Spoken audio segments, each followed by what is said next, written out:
Welcome to study in सेन। आज हम पढ़ेंगे ecosystem. What is ecosystem? Ecosystem दो शब्दों को जोड़ के बनाए जो है इको और सिस्टम। इको का मतलब होता है जो एनवायरनमेंट के लिए हार्मफुल ना हो, यानी इको फ्रेंडली। सिस्टम का मतलब तो आपको पता ही होगा, यानी कि व्यवस्था, यानी ऐसी व्यवस्था जो पर्यावरण को नुकसान ना पहुंचाए, उसको हम कहते हैं इकोसिस्टम। दूसरे शब्दों में जो living thing non living thing आपस में इंटरैक्ट करती है एट ए पर्टिकुलर टाइम, उसको हम कहते हैं इकोसिस्टम। आगे समझने के लिए मान लीजिए बायोटिक होता है और अबायोटिक होता है। बायोटिक वो चीज़ होती है जो लिविंग थिंग्स होती है, जैसे plants, animals, human beings, bacteria या microorganisms. Non living things वो होती है जो कि ज़िंदा नहीं है, जैसे कि water, soil, wind, temperature etcetera. तो ये बायोटिक अबायोटिक आपस में इंटरडिपेंडेंट होती है। जैसे कि जो प्लांट है, प्लांट की जब कैसे ग्रोथ होती है, सन होता है, सॉइल होती है, वाटर होता है, टेम्परेचर होता है, जिससे प्लांट की ग्रोथ होती है और वो एक ट्री बन जाता है।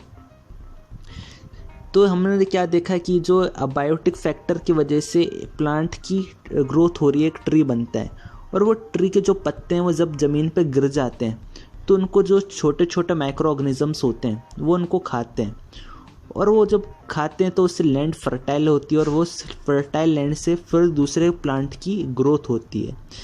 और ये सब ऐसी प्रोसेस चलती रहती है, और उन्हीं प्लांट्स को खा लेते हैं काऊ, गोट, डियर, रैबिट्स।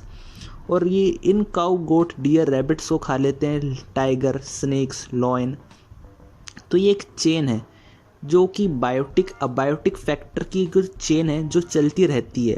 इसी को हम कहते हैं इकोसिस्टम।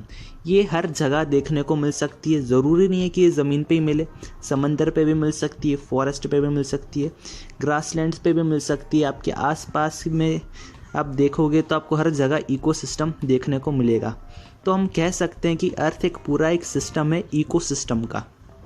जैसे कि टेरेस्ट्रियल इकोसिस्टम, वो इकोसिस्टम जहाँ पे लैंड होती है, जैसे forest ecosystem, mountain ecosystem, desert ecosystem, grassland ecosystem. दूसरी होती है एक्वेटिक इकोसिस्टम, जहाँ पर वाटर बॉडीज़ होती है, जो कि फ्रेश वाटर इकोसिस्टम और मैरिन इकोसिस्टम होती है। जैसे कि शार्क बड़ी मछली पर डिपेंडेंट है, बड़ी मछली छोटी मछली पर डिपेंडेंट है, छोटी मछली छोटे मोटे कीड़ों पर डिपेंडेंट है। तो ये जो उनके डिपेंडेंट है एक दूसरे पर, इसी को हम कहते हैं इकोसिस्टम। पर यहाँ पे हर एक ऑर्गेनिज्म की अपना अपना एक रोल होता है, उस रोल को हम नज़रअंदाज नहीं कर सकते। मान लीजिए जब अगर सनलाइट नहीं होती, वाटर नहीं होता, विंड नहीं होता, तो हम ह्यूमन बींग्स और बाकी के जितने भी लिविंग थिंग ऑर्गेनिज्म है वो सर्वाइव नहीं कर पाते। और अगर लायन, टाइगर, अगर यही नहीं होते, टाइगर, लॉयन, स्नेक्स नहीं होते, तो काऊ, डियर, गोट, रैबिट्स, इनकी पॉपुलेशन इतनी ज़्यादा बढ़ जाती है कि वो आउट ऑफ कंट्रोल हो जाते हैं। तो हम कह सकते हैं अपना अपना एक रोल प्ले करता है जितने भी ऑर्गेनिजम्स होते हैं, और ये पूरी अर्थ एक इकोसिस्टम है। तो इकोसिस्टम के लिए आज बस इतना ही। आई होप आपको अच्छे से समझ में आ गया होगा इकोसिस्टम का कॉन्सेप्ट्स। Thank you.